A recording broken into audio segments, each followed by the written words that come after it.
మనిషి ఎవ్వడు లోకమంతా వెతికి చూడు ఉండడొక్కడు.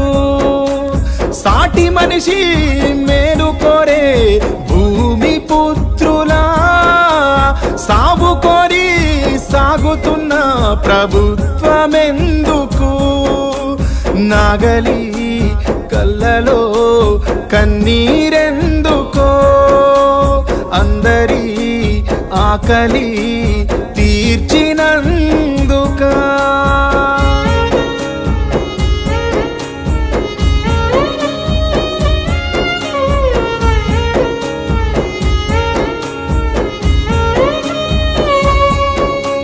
మట్టి తల్లి మనసు తప్ప మనిషి మర్మం ఎరుగనుడు.